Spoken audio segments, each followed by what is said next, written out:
This is the moment that we start to learn what some of the teams have been thinking, what driver they're going to use, and maybe midway through the session, Anthony, whether they're going to be forced to use a second tyre, because there's no point keeping a tyre for Q2, Q3, effectively, second pass of this, if you don't get through. Yeah, and that's absolutely key. CLX Pure Racing, yellow flags are out where? Marshall's Post 30, that's Porsche Curves. There we go. It's one of the AF Corsa cars, the Vista car. Is that Simon Mann? Yes, 54.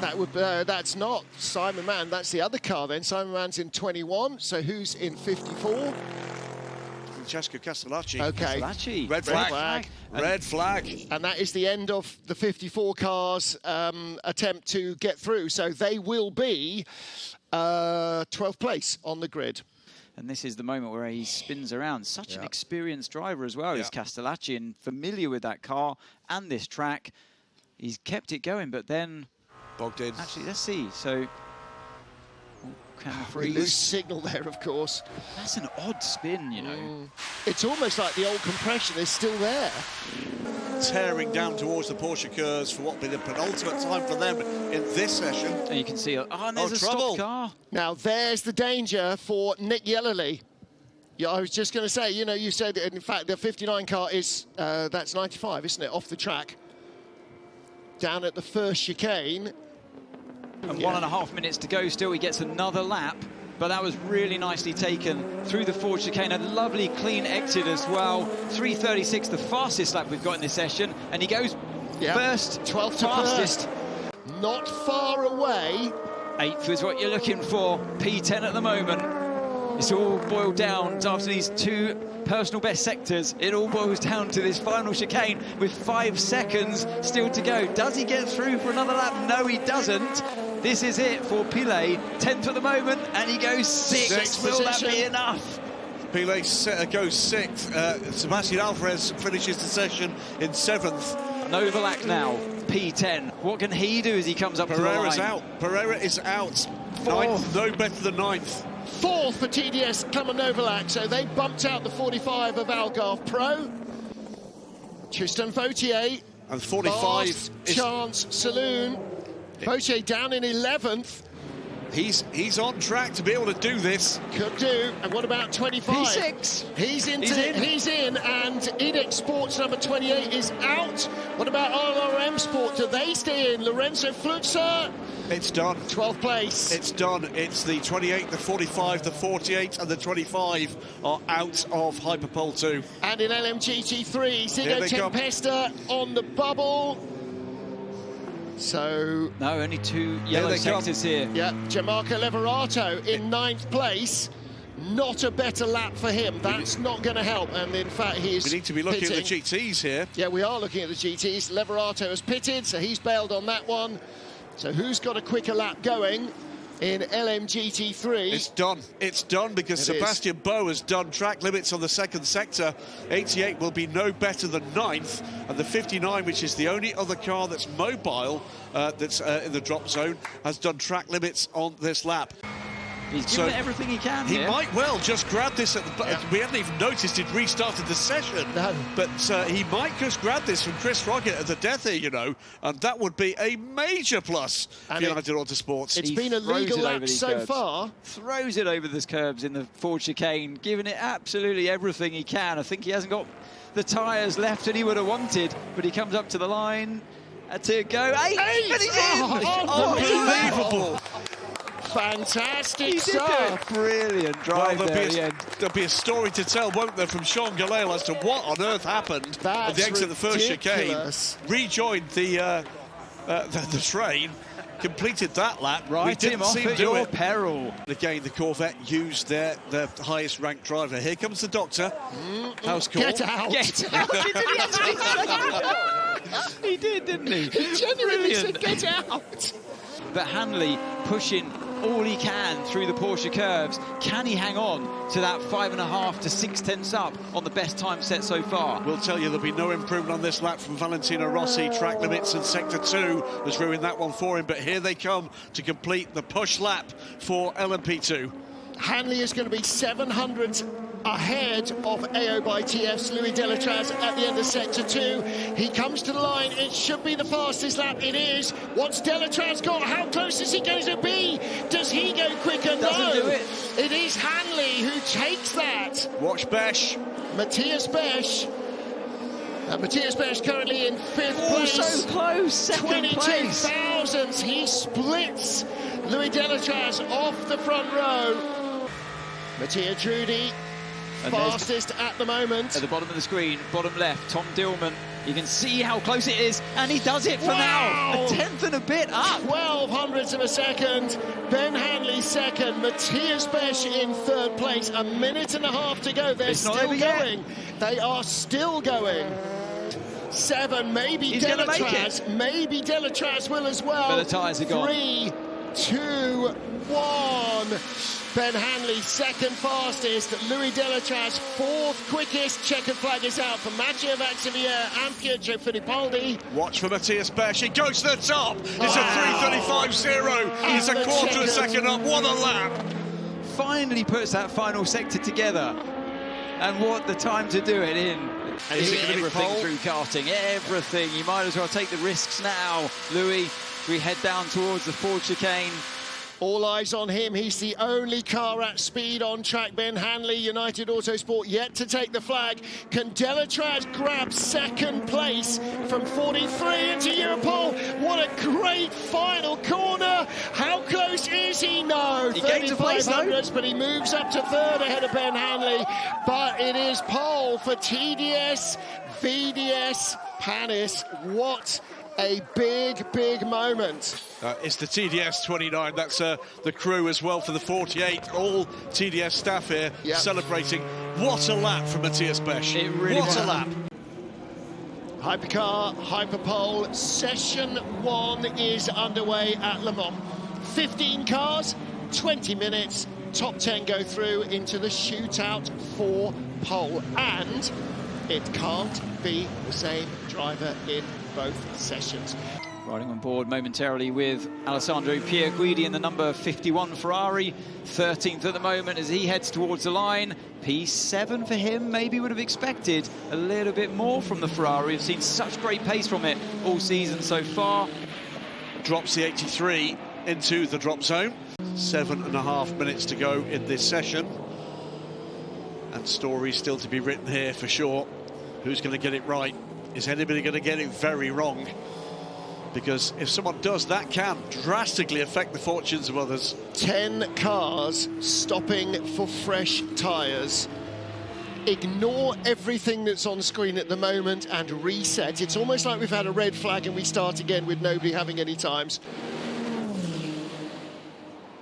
Oh, the wheel's off. Oh my goodness. That's what that was about. That was That's the why 5. he's limping back. Did they change tyres in that last bit, and that's why it didn't go on properly? Well, everybody came in for tyres, didn't they? So, well, that is the car that is currently fastest with Julian Andlauer. Pit-in is blocked as well. Pit-in is blocked.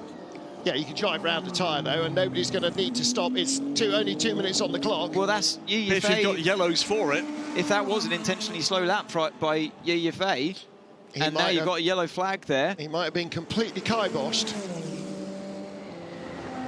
And Hartley is on a good lap. He's P10 at the moment, right on the bubble here.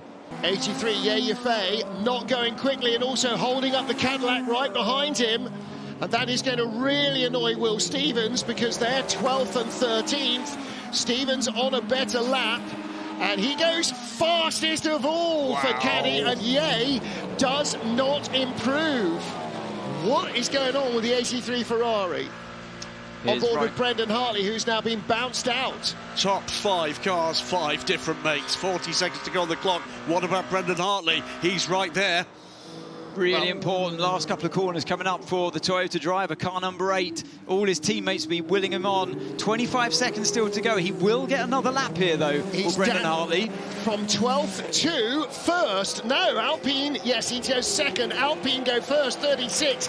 Mick Schumacher pushes the 51 Ferrari out of Hyperpole 2 at the moment. 13th at the moment. He's coming to the line. Is he going to be in? Is he going to be out? He's in. 6th. 20, Robin Freins goes to the top of the pile. So that means 35 Alpine is out. Yefei doesn't make it in. He's done. That's one Ferrari out. Who else can make it through? 38 goes from danger up to first. That's Sebastian Bourdais. What about the 51 Ferrari? What about the 35 Alpine? What about the 101 Caddy? What about the 50 Ferrari? Cadillac Whelan 311. Jack Aitken goes fastest. Caddy 1-2. Look at the number 5. It's in 8th place. Look at the 51. Yes. Watch the Ferrari coming to the line now. He's in 13th place. Where's he going to be? Not enough. It's not enough. He's out. Molina is Ferrari's last chance. He's in the top 4. He's through. Ricky Taylor for Wayne Taylor Racing. Could this be the 15 BMW out?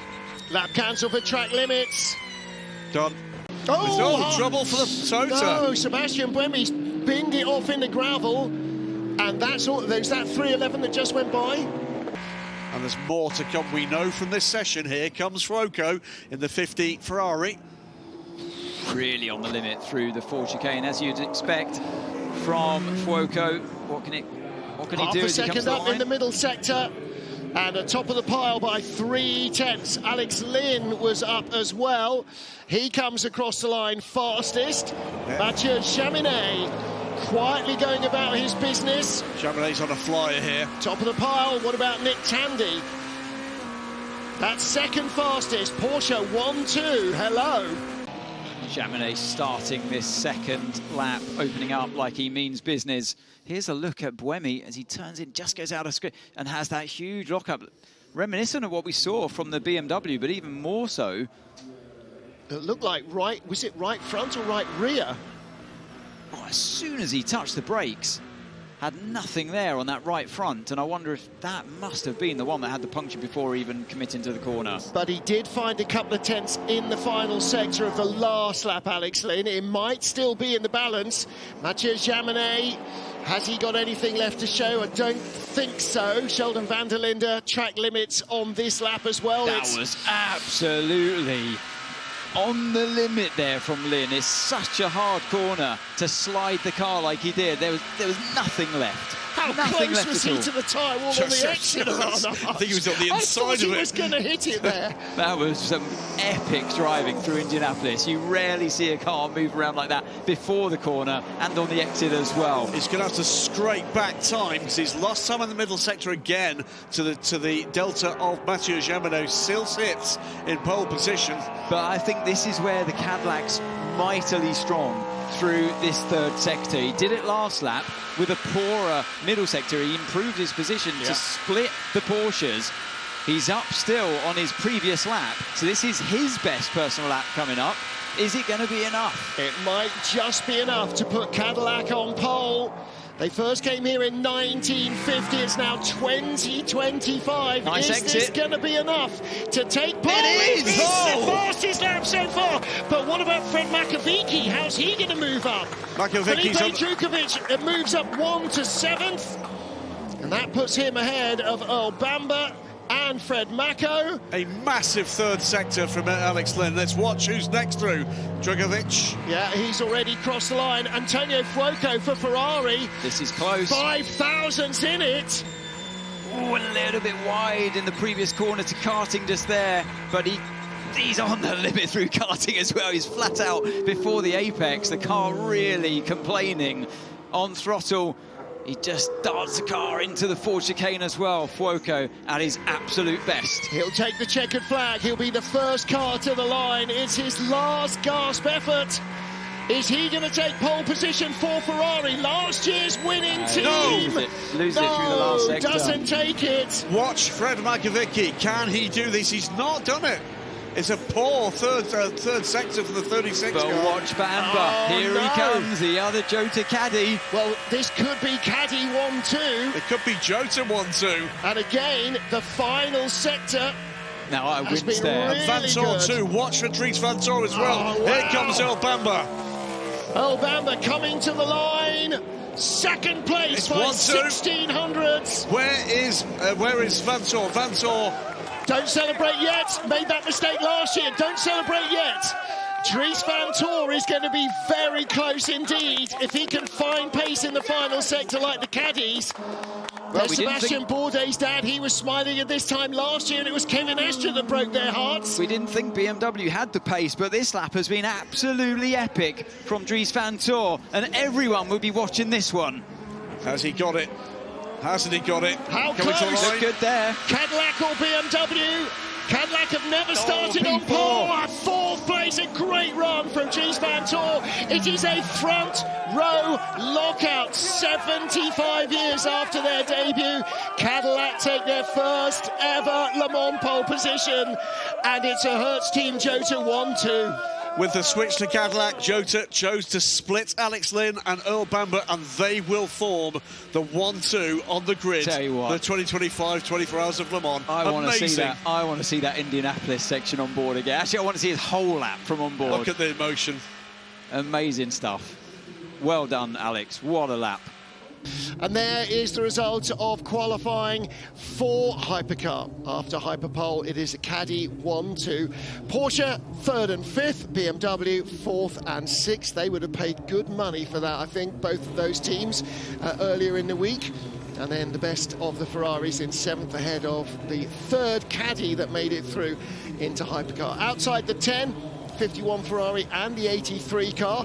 Pole position in LMP2, the 29 TDS racing car, courtesy of Matthias Besch, ahead of Interpole and AO by TF. And it was again a Pro-Am car that set the fastest time in LMP2. Heart of racing.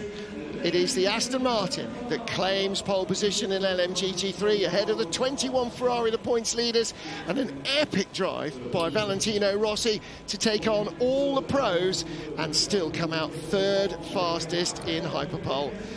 And that is the way that they line up.